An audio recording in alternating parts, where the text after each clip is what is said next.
देखिए भैया बहनों, पिछली क्लास में हमने आपको पिछले दिनों में जो क्लासें चली थी उसमें हमने आपको पढ़ा दिया था गणितीय आगमन का सिद्धांत। उसके आगे अगला चैप्टर आता है आपकी समिश्र संख्याएं और द्विघात समीकरण। तो समिश्र संख्याओं को पढ़ने के लिए आपका आज का टॉपिक रहेगा समिश्र संख्याएं। इनके लिए इसमें सबसे पहला टॉपिक आता है आपका काल्पनिक संख्या। तो काल्पनिक संख्या क्या है? काल्पनिक संख्या क्या है? तो सबसे पहले स्विस गणितज्ञ आयलर ने 1778 में वास्तविक संख्या -1 के वर्गमूल को उन्होंने -1 के वर्गमूल को प्रदर्शित करने के लिए उन्होंने एक संख्या मानी, उसे काल्पनिक संख्या कहा। उन्होंने आयलर ने ऐसी परिकल्पना की कि माइनस का √1, इसका -1 का उन्होंने वर्गमूल निकाला, उसको मान लिया कि इसका वर्गमूल i होता है, उसको i से रिप्रेजेंट किया। ये इसीलिए इसको कहते हैं काल्पनिक संख्या। ये i क्या है यहाँ पर? काल्पनिक संख्या, क्योंकि ये आयलर की कल्पना है। आयलर ने इसको माना था कि ये -1 का वर्गमूल निकाला गया तो उसका मान क्या आया? i आया। अब यहीं से काल्पनिक संख्या शुरू होती है। तो i, इसमें क्या किया गया? दोनों बच्चों का वर्ग कर दिया गया। बच्चों का वर्ग करने पर तो क्या हो जाएगा? इधर इसका वर्ग करेंगे क्या हो जाएगा? -1, और इधर क्या हो जाएगा? i², अर्थात i² का मान -1 हो जाता है। फिर i की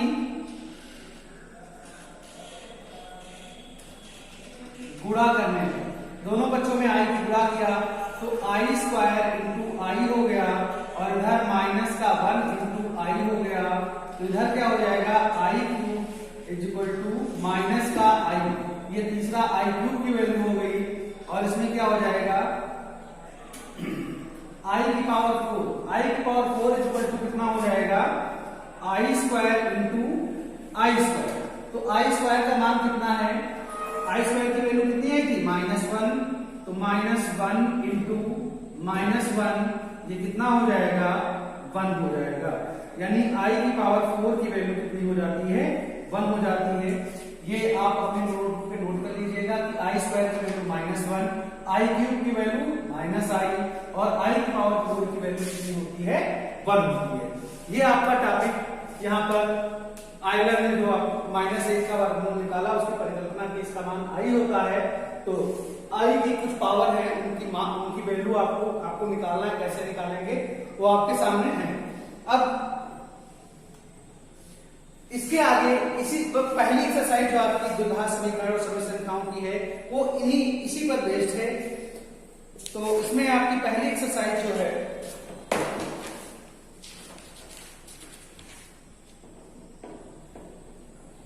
इसी पर बेस्ड है। उसके बाद आता है समिश्र संख्या। समिश्र संख्या, तो समिश्र संख्या क्या होती है? यह है काल्पनिक संख्या और वास्तविक संख्याएं जो कि आप अभी तक पढ़ते आ रहे हो। तो वास्तविक संख्या और काल्पनिक संख्याओं का जब मिश्रण होता है तो वो कहलाती है समिश्र संख्या। वास्तविक संख्याओं और समिश्र संख्याओं का जो मिश्रण होता है वो क्या होता है? समिश्र संख्या होता है। समिश्र संख्या का मानक रूप जो होता है वो होता है, समिश्र संख्या का मानक रूप क्या होता है? समिश्र संख्या को z से प्रदर्शित करते हैं। अब ऐसे डिफिनीशन अगर चाहें तो क्या है परिभाषा समिश्र संख्याओं की? यदि a और b दो वास्तविक संख्याएं हैं तो a + ib क्या हो जाएगी? समिश्र संख्या होगी, क्योंकि इसमें a वास्तविक होगा और i × b लगा है तो वो काल्पनिक संख्या होगी। तो वास्तविक और काल्पनिक का मिश्रण हो गया। समिश्र संख्या को z से रिप्रेजेंट करते हैं, समिश्र संख्या को z से रिप्रेजेंट करते हैं यदि, ऐसे लिख लेंगे, यदि a व b दो वास्तविक संख्याएं हैं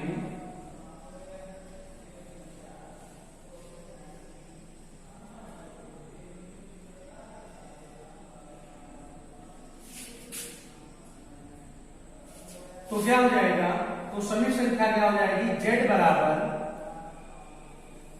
a प्लस आई बी, ये z बराबर a प्लस आई बी हो जाएगा। ये कहलाती है समिश्र संख्या। समिश्र संख्या का ये a वाला जो है वो वास्तविक भाग कहलाता है और आई बी जो है वो काल्पनिक भाग कहलाता है। यानी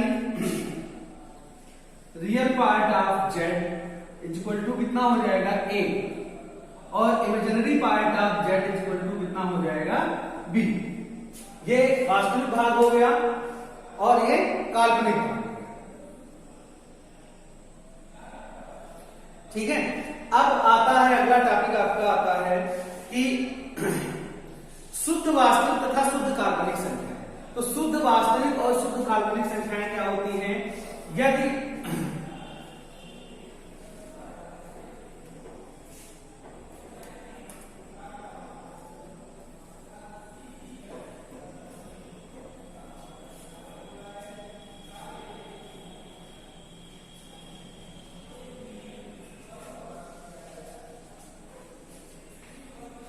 शुद्ध वास्तविक और शुद्ध काल्पनिक संख्या, ये अगला टॉपिक आपका आता है।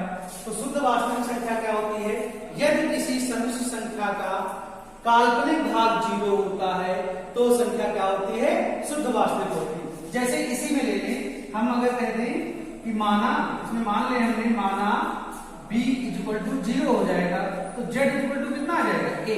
अब देखो इसमें i नहीं है ना, i नहीं है तो क्या हो जाएगा, ये संख्या क्या हो जाएगी, शुद्ध वास्तविक हो जाएगी। ठीक है, इसमें काल्पनिक भाग है ही नहीं। इसी प्रकार तो इसमें कह सकते हैं यदि कोई संख्या शुद्ध वास्तविक है तो उसका काल्पनिक भाग 0 हो जाएगा। तो कह देंगे यदि कोई संख्या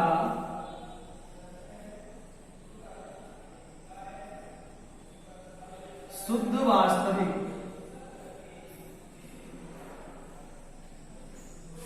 तो क्या हो जाएगा,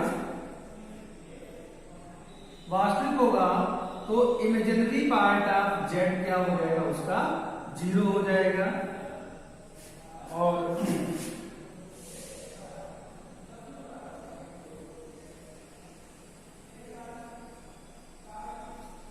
यदि कोई संख्या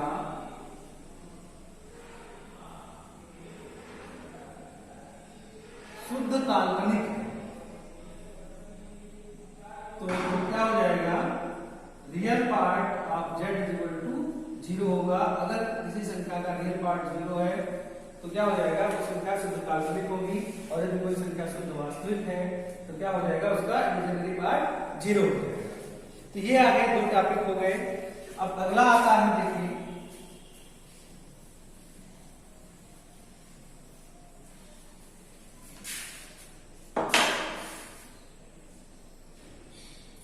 अब आता है समिश्र संख्याओं का समिश्र संख्याओं के गुणधर्म। तो समिश्र संख्याओं के गुणधर्म क्या होते हैं, पहला है सवर्णक नियम। यदि दो समिश्र संख्याओं का योगफल भी इन्हीं 2 समिश्र संख्याओं का योगफल भी एक समिश्र संख्या होती है। और इसी प्रकार 2 समिश्र संख्याओं का सहचर नियम में यदि कोई 3 संख्याएं समिश्र संख्याएं z1 z2 व z3 है तो इसमें क्या हो जाएगा, z1 प्लस z2 और प्लस z3 कर लिया जाए और ये बराबर हो जाएगा z1 plus z2 plus z3 के। यानी पहले चाहे z1 प्लस z2 जोड़ लो, तीसरी संख्या जोड़ो, और चाहे दूसरी लास्ट की 2 संख्या जोड़ो, पहली संख्या जोड़ो, ये क्या हो जाएगा, इक्वल होता है। ये योग का सहचर नियम है। अब आता है समिश्र संख्याओं का जोड़ना। तो समिश्र संख्याओं का जोड़ना क्या है, मान लेते हैं, माना कोई 2 समिश्र संख्याएं हैं, माना z1 व z2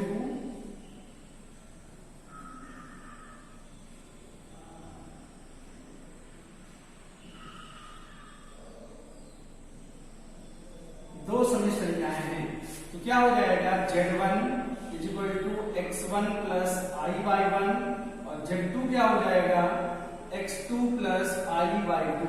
तो क्या हो जाएगा z1 प्लस z2 के लिए यहां पर क्या हो जाएगा x1 plus i by one, और दूसरा क्या हो जाएगा x2 plus i by two हो जाएगा। तो क्या हो जाएगा x1 plus i by one plus x2 plus i by two हो जाएगा। वास्तविक भाग में जुड़ जाएगा, यानी x1 प्लस x2 प्लस आई, और यहां पर क्या हो जाएगा y1 प्लस y2, यानी z1 प्लस z2। कहने का मतलब ये है दो समी संख्याओं को जोड़ने के लिए उनका वास्तविक भाग में जुड़ेगा और काल्पनिक भाग में जुड़ेगा। सेम प्रोसेस ऐसे ही सब्ट्रैक्शन का है। अगर दो समी संख्याएं क्या हैं ऐसे दी हुई है, दो समी संख्याएं हैं, तो उनका घटाना क्या हो जाएगा, घटाएंगे यहाँ पर ये माइनस हो जाएगा और ये वाला माइनस हो जाएगा, यहाँ पर माइनस हो जाएगा। तो x1 माइनस x2 वास्तविक भाग से घट जाएगा और काल्पनिक भाग से घट जाएगा। ये हो गया दो समी संख्याओं का घटाना। अब अगला टॉपिक आता है समी संख्याओं का गुणन। तो समी संख्याओं का गुणन क्या होता है, समी संख्याओं का गुणन देखिए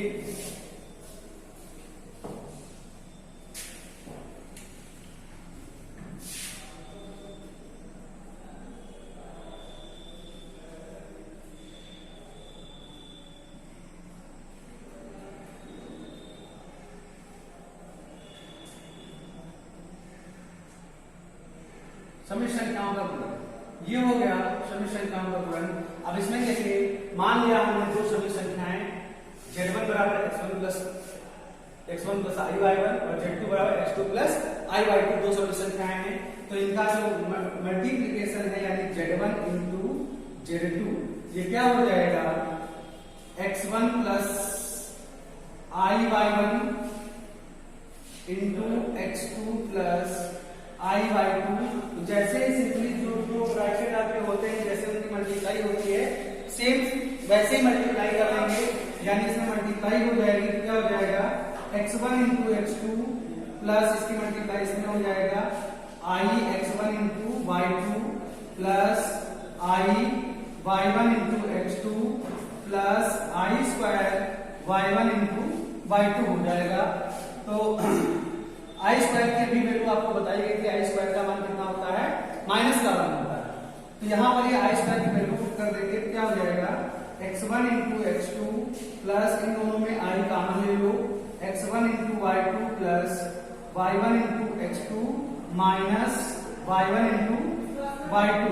तो क्या हो जाएगा x1 into x2 minus y1 into y2 plus I x1 into y2 plus y1 into x2।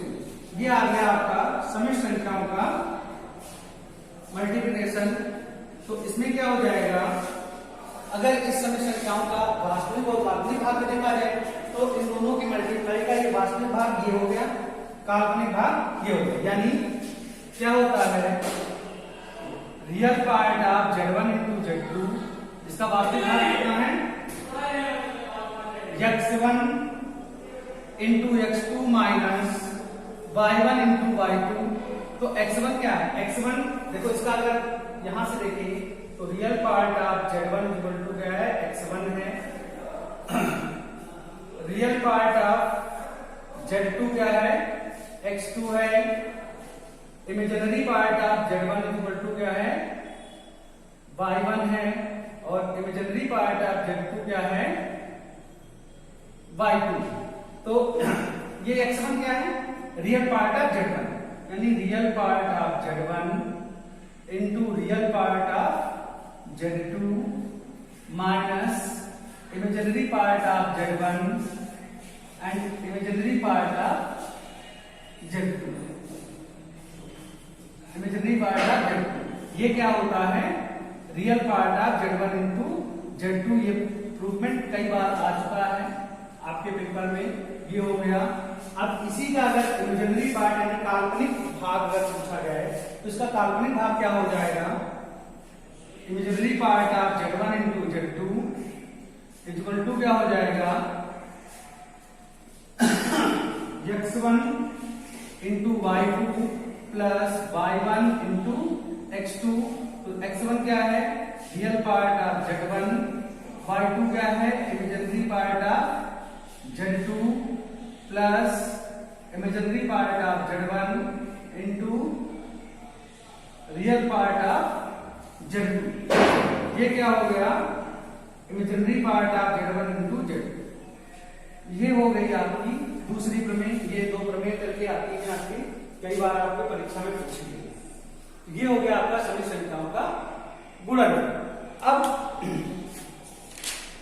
आपका अगला टॉपिक आता है समी संख्याओं का विभाजन। तो समी संख्याओं के विभाजन के लिए क्या है, ऐसे ही समी संख्याओं का विभाजन।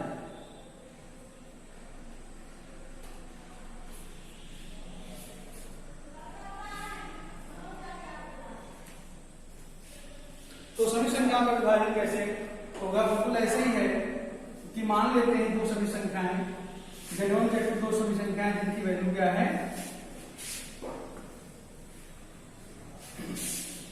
जिनकी वैल्यू क्या है Z1 equal to x1 plus i/1 and Z2 equal to x2 plus i/2।